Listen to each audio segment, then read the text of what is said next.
Let's bring in Curtin University's Dean of Global Future, Joe Siracusa. Joe, you've seen a bit in your time when it comes to American politics. How does this stack up?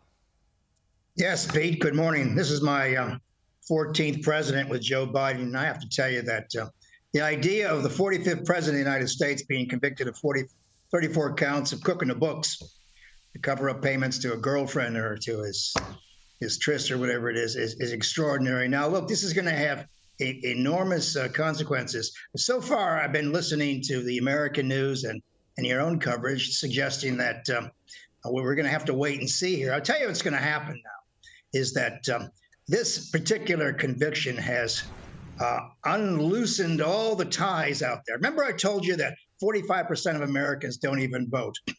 And that's because they don't really care. Well, now a number of them are going to come out of the hills and vote for Donald Trump. And, this thing is going to get very strange very quickly.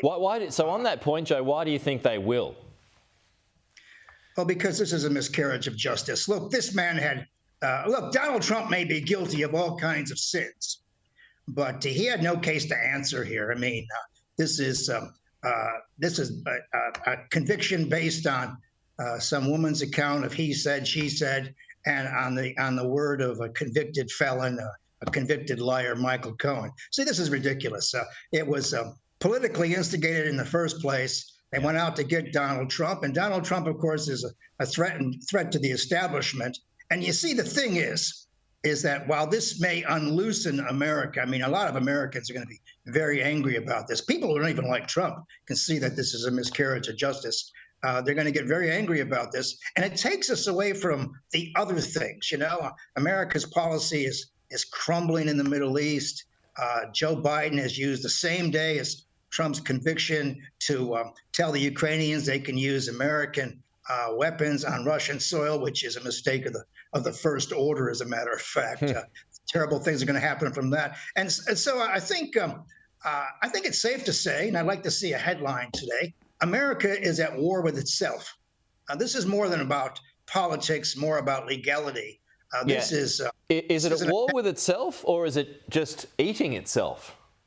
That's what I mean. At war with itself. I mean, it's kind of like any other country that gets involved in politics of this magnitude. They start to turn on each other. Now, Donald Trump, as I say, may have done a lot of things, but this particular case is, I think, is a miscarriage, and you're going to be hearing from a lot of top lawyers. Now, look, he may win at the appellate level and all the rest of it, but can you imagine this?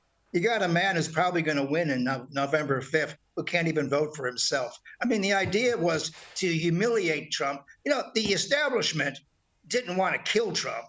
They wanted him to go away, and he wouldn't go away. He just wouldn't go away.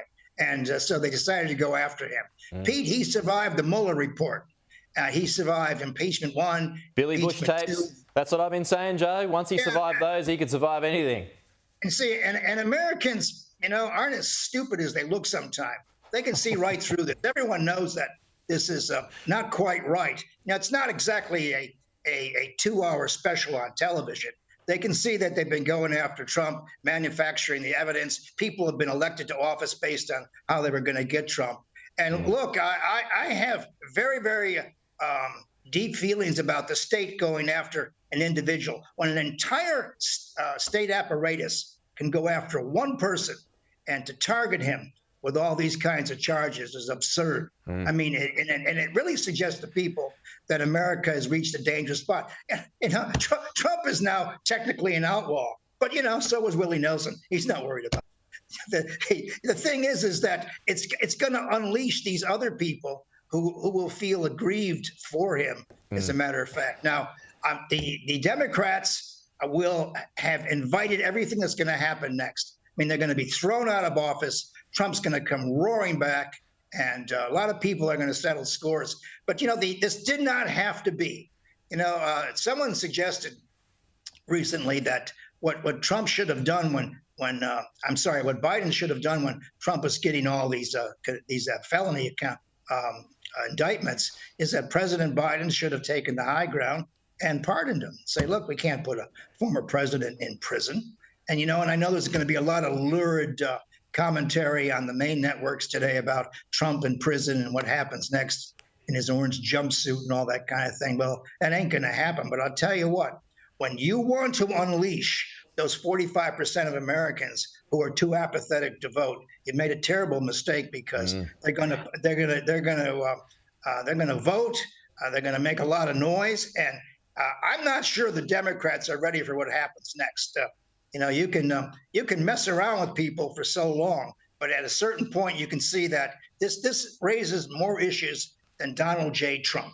This raises the issue of the state going after an individual, and talk about cooking the books. I mean, I think they built this case against Trump. And look, these jurors would have convicted anybody. Okay. Joe, as always, it is good to get your thoughts on all of this on this big day in America. Thank you so much. We'll talk to you again soon.